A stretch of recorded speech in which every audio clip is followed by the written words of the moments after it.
Doctor Babasaheb Ambedkar यांच्यावरील वादग्रस्त वक्तव्यानंतर राजन साळवी यांचा शिवसेना पक्षप्रवेश 13 ऐवजी 14 फेब्रुवारीला 14 फेब्रुवारीला साळवी शिवसेनेमध्ये प्रवेश करणार, सूत्रांची माहिती।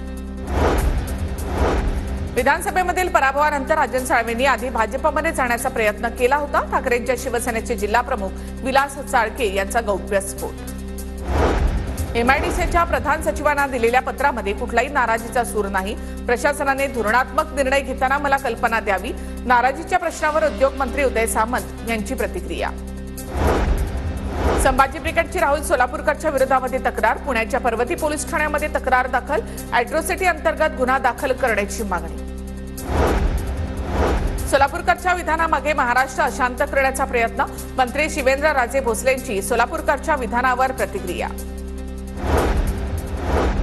राहुल सोलापूरकरच्या वादग्रस्त विधानावरून सोलापूरमध्ये ठाकरेंच्या शिवसेनेचं आंदोलन, शरद कोळींच्या उपस्थितीमध्ये सोलापूरकरच्या विरोधात निदर्शन। महाराष्ट्र आणि दिल्लीनंतर संघाचं मिशन पश्चिम बंगाल, 16 फेब्रुवारीपर्यंत सरसंघचालक भागवत यांच्यासह संघाचे बडे नेते बंगालच्या दौऱ्यावर। ममता कुलकर्णी यांनी किन्नर आखाड्याचं महामंडलेश्वर पद सोडलं, माझ्याकडे 2 लाख रुपयांची मागणी करण्यात आली, ममता कुलकर्णींचा गंभीर आरोप। बस ये कहने के लिए कि मैं इस पदवी से बाहर जा रही हूं, उसको वापस कर रही हूं। संजीवराजे नाईक निंबाळकर यांच्या घराची चौकशी 5व्या दिवशी संपली। आयकर विभागाकडून पुणे आणि फलटण निवासस्थानी चौकशी, आयकर विभागाने गोविंद मिल्क डेअरी आणि घरातील काही जप्त केलेलं नाही। संजीवराजे नाईक निंबाळकर यांची प्रतिक्रिया। मी बदल्याचं राजकारण करत नाही, संजीवराजेंवरील धाडी प्रकरणी रणजित निंबाळकरांची प्रतिक्रिया। सुरेश धस यांनी दलाली बंद करून आम्हाला न्याय द्यावा, सोमनाथ सूर्यवंशी यांच्या कुटुंबियांची सुरेश धस यांच्यावर टीका। धसांचा मुलगा त्या ठिकाणी असता तर त्यांनी पोलिसांना माफ केलं असतं का, सूर्यवंशी कुटुंबियांचा सवाल। अमरावती जिल्हा बँकेतील अविश्वास सभेला सर्वोच्च न्यायालयाची स्थगिती, अमरावती जिल्हा मध्यवर्ती सहकारी बँकेचे अध्यक्ष बच्चू कडूंना दिलासा, बच्चू कडू गटाचे 5 संचालक विरोधकांच्या विरोधामध्ये न्यायालयात।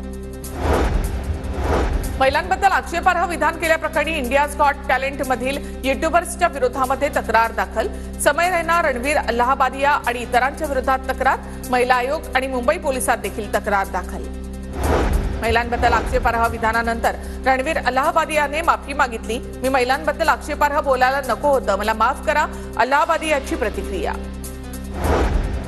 अलमट्टी धरणाची उंची वाढवू दिली जाणार नाही हे मुख्यमंत्री फडणवीसांनी याआधी सांगितलेलं आहे, मात्र कुणी आक्षेप घेतला नाही असं पत्र केंद्राचं आलं असेल तर याबाबत राज्य मंत्रिमंडळाच्या बैठकीमध्ये चर्चा होईल, मंत्री हसन मुश्रीफ यांची माहिती। अलमट्टी धरणाच्या उंचीवाढी विरोधामध्ये कोणत्याही राज्याकडून तक्रार नाही, केंद्रीय जलशक्ती मंत्रालयाचे खासदार विशाल पाटील यांना उत्तर।